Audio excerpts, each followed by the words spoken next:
라이브 설전 두 번째 주제로 넘어가겠습니다.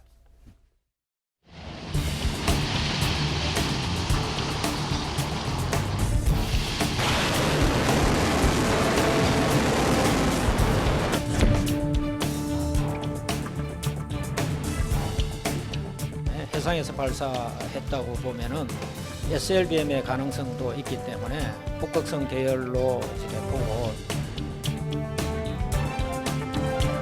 진동운동 측에서와 스급평동은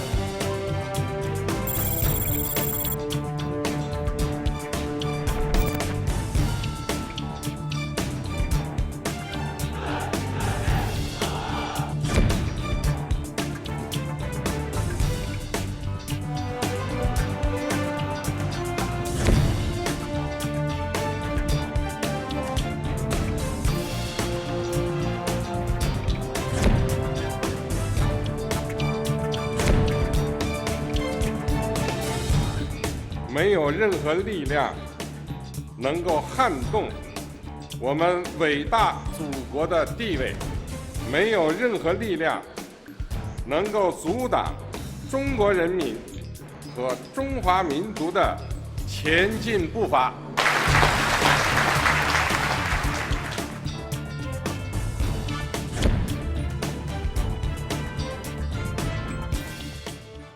네, 북한은 어제 북미 실무협상 일정을 발표했고요. 또 오늘 새벽에는 발사체를 쐈습니다. 청와대는 NSC 긴급회의를 열고 이게 그 잠수함 발사 탄도미사일 SLBM 시험 가능성이 무게가 높다 이렇게 발표를 했거든요.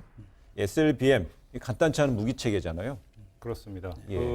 한 두 달 전쯤인가 저희가 이 얘기를 잠깐 한 적이 있어요. 뭐냐면 페인트 칠도 되지 않은 잠수함 옆에서 김정은 위원장이 사진 찍은 게 공개가 됐어요. 의도적인 노출인데 왜일까?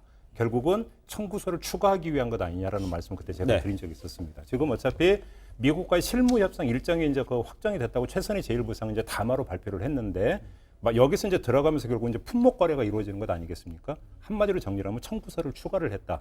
그러니까 잠수함을 공개하는 순간에 이미 이거는 예고가 됐던 것이고, 그러니까 저번에는 잠수함을 공개하고 이번에 쏘아 올린 것이다. 좀 이렇게 봐야 되는데, 그러니까 미국 입장에서 니네 확실한 반대급 갖고 와라. 왜냐하면 SLBM은 잠수함으로 그러니까 해저를 가다가 쏘는 거기 때문에 포착이 어려운 부분들이 있기 때문에 네. 거래가 쉽지 않을 것이다. 미국을 향한 메시지. 그러니까 청구서 내용이 더 복잡해지고 세질 것이라는 메시지가 이렇게 담겨있다고 일단 그렇게 읽어야 될 것 같습니다.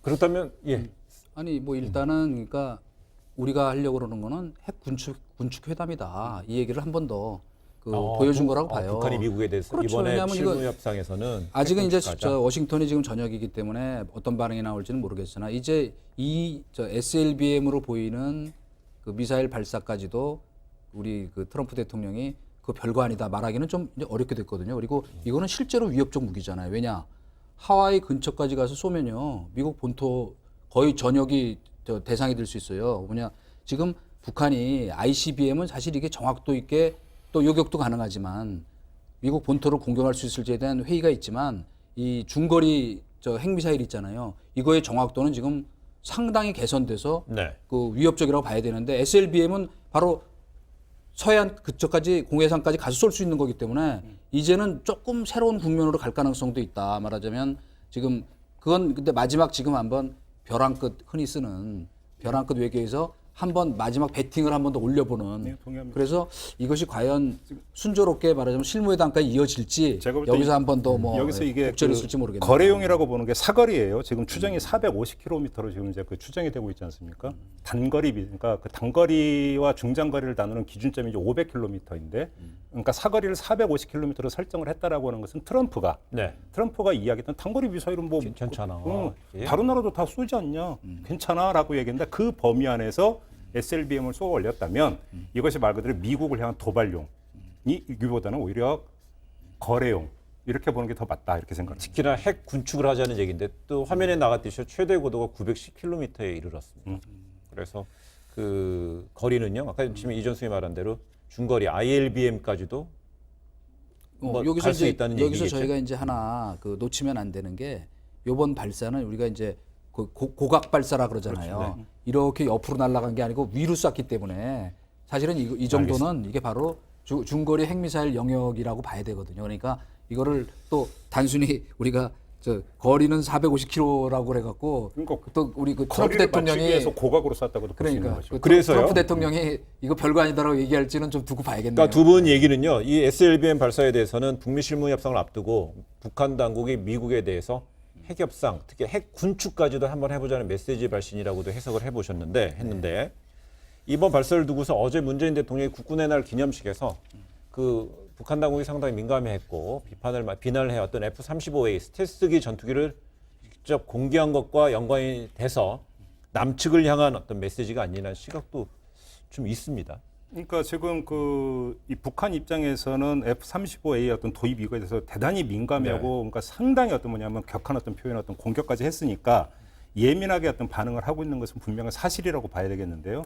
바로 전혀 계획이 없다가 이것 때문에 급조를 해서 쏘아 올렸다고 보면 좀 그러니까 그렇게 쉬운 부분은 아닌 것 같고요. 예.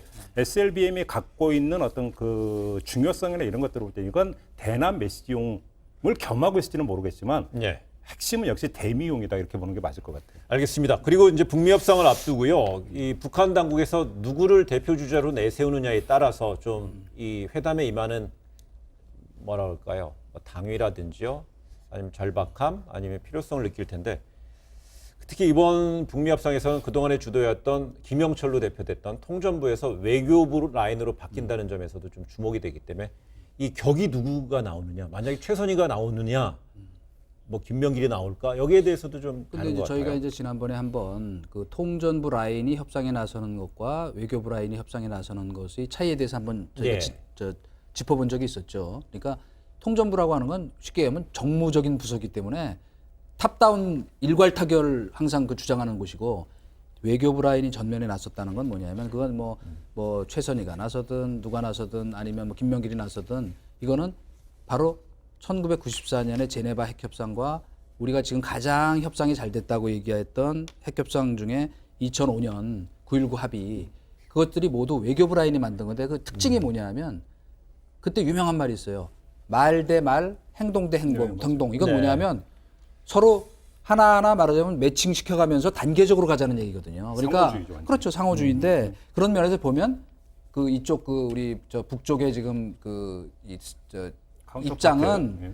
명확한 거예요. 자, 새로운 계산법이 뭐냐면 일괄해서 그냥 모든 거 다 포기하면 모든 거 주겠다는 식의 그거는 안 되니까 이제 뭐 좀 덩어리가 크든 작든 하나하나 서로 맞춰가며 가자는 얘기죠. 근데 그 말씀 맞고요. 일단 첫째 급의 문제에 있어서 최선희 그 제1부상이 비건 어떤 특별대표의 카운터파트가 될 가능성은 제로다.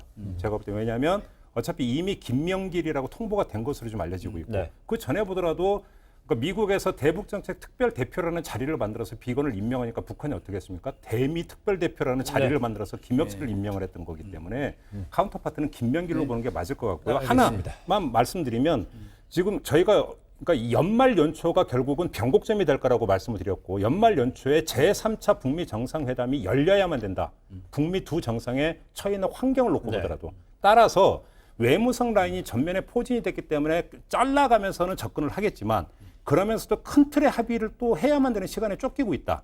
그래서 결국은 가는 방향이 포괄적 합의와 단계적 이행이라고 하는 이렇게 아마 그 접근에 들어갈 가능성이 있는 것 아니냐 이렇게 좀 봐야 될 것 같습니다. 네, 지금부터는 우리나라 외교 안보에 밀접하게 연관되어 있는 중국 얘기 좀 해보겠습니다. 지금 저희가 하이라이트 영상에 보여드렸듯이 어제 중국 건국 70주년이었는데요. 그 첨단 무기 상당히 많은 부분을 열병식에서 공개했습니다. 특히 미국 본토 등 사정권에 두는 대륙간 탄도 미사일 선보이면서 미국에 대한 강한 견제 메시지를 좀 보냈잖아요. 그런데 특히 보면 그 열병식에서 눈길을 끌었던 거는요. 천안문 성루에 또 좌우로 또 90살이 넘은 장점인 전 주석도 있고 후진타오 전 주석도 있었고요. 여하튼 미국에 대한 메시지 상당히 크게 발신했다고 볼 수 있겠죠. 그렇죠. 이게 이제 그 국가 수립 70주년을 기념하는 그러니까 그 중국 입장에서는 최고의 어떤 경축일이기 때문에 어떤 그 전임 주석들이 일단 전부 다 나온 것으로 이제 보면 될 것 같고요. 여기다가 열병식이 역대 사상 최대 규모로 열렸다고 하니까 뭐 장점인이나 후진타오의 어떤 등장을 그렇게 이례적인 것으로 볼 이유는 없을 것 같습니다. 둥펑 41호가 지금 등장을 했다라고 하는 거예요. ICBM이잖아요. 사거리가 14,000km 되는. 이건 누가 보더라도 미국을 향한 메시지라고 보는데 지금 그 미중 관계가 지금 그 전 세계가 걱정할 정도로 가빠르게 지금 대치 관계로 가고 있는데 우리는 절대로 밀리지 않을 것이다. 경제는 물론이고 군사적인 부분에 있어서도.